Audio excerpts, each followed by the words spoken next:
All right, let's dive right in. Today, we're getting to know the Queen of Cups. She's this incredible archetype of intuition, compassion, and, real emotional wisdom. She's kind of the quiet powerhouse of the tarot, the one who shows us how to really lead with our hearts. So let's just start with this question right here. Is your heart your compass? I mean, really think about it, because that's the core question the Queen of Cups is always asking. She's inviting us to navigate our lives using not just our heads, but that deep, profound wisdom that comes from our feelings. Okay, so let's properly meet the Queen of Cups, the intuitive heart of the tarot. So who is she? Well, her power isn't this big, loud, in-your-face thing. It's more of a quiet, steady presence. It's a strength that comes from a really deep understanding of the whole emotional world. So take a look at where she's sitting. Her throne is right there at the edge of the sea. This is literally where feeling and thought meet. You've got the solid ground of our conscious mind and the huge, deep ocean of our subconscious. She's right on that line, perfectly at home in both worlds, blending logic and emotion just with total grace. It's beautiful. And look at the cup she's holding. It's really interesting, right? It's one of the only cups in the whole tarot deck that's completely closed. Now, this isn't about her being secretive, not at all. It's more that she understands that our deepest intuitions, our most private feelings, they're like treasure.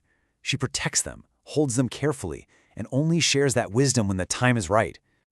Okay, here's another detail that's super easy to miss but is so important.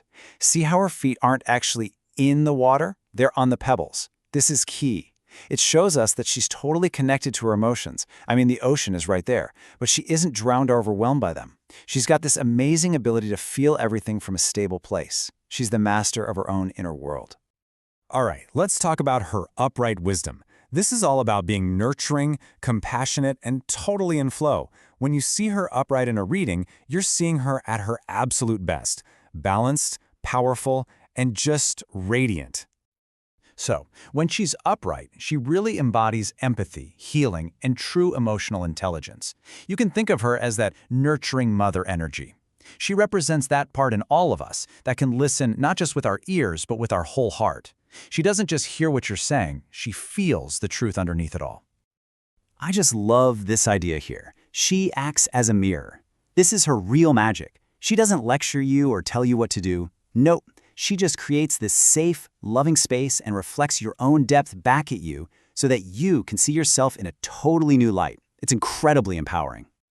So, when the Queen of Cups shows up in your life, what does that look like? Well, it could mean you're finally tapping into your own intuition, really listening to that inner voice. Or maybe you're the one holding space for others, supporting them with so much compassion.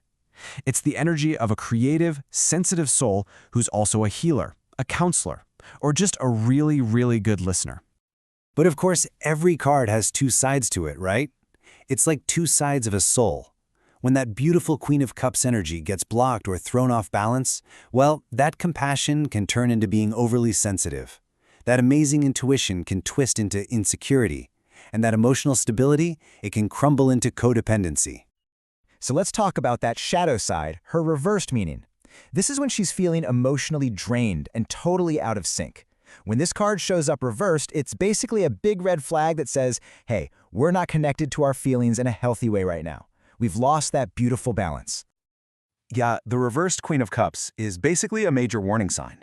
It's pointing to emotional overwhelm, really blurry or non-existent boundaries, and a pattern of just completely neglecting your own needs. It's that classic feeling of giving and giving and giving until you look up and realize there's absolutely nothing left for yourself. And this imbalance can show up in a lot of different ways. You might be feeling really insecure, or maybe you're just bottling up all your feelings until you can't anymore. It can also look like feeling totally drained by your job or your relationships. And for sure, it's going to block your intuition and stifle your creativity.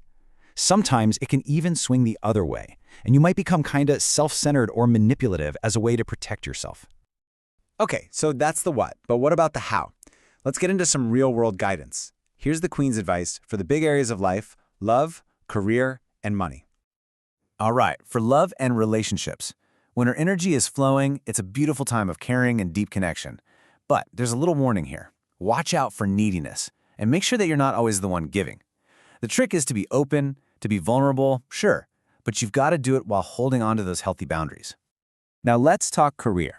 The Queen of Cups wants to know, does your job actually fulfill you emotionally?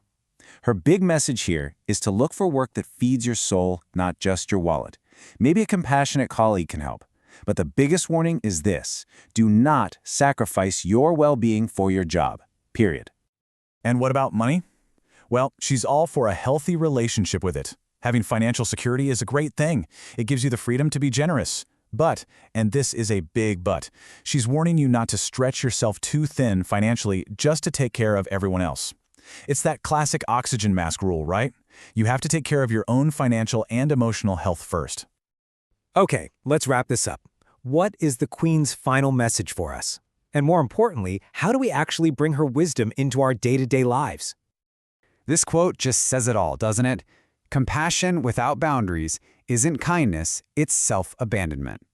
Wow. I mean, we're so often taught that to be kind, we have to be endlessly giving. But the Queen of Cups is here to tell us that real compassion has to start with ourselves. If it doesn't, you're not being kind, you're just abandoning yourself. So how do we actually do this? It boils down to 4 steps, really. First, you've got to turn your attention inward. Get quiet. Second, you need to actually listen to that intuition. It knows what it's talking about. Third, make it a priority to nurture your own needs. And fourth, build on all of that to set some really clear, healthy boundaries. And that really leaves us with this final, powerful question. The thing is, the wisdom of the Queen of Cups, it's already in you. It's that quiet voice, that gut feeling. Your intuition is speaking. The only question is, are you listening? Continue your tarot journey by liking, subscribing, and checking out our books. The link is in the description below. Until next time, goodbye.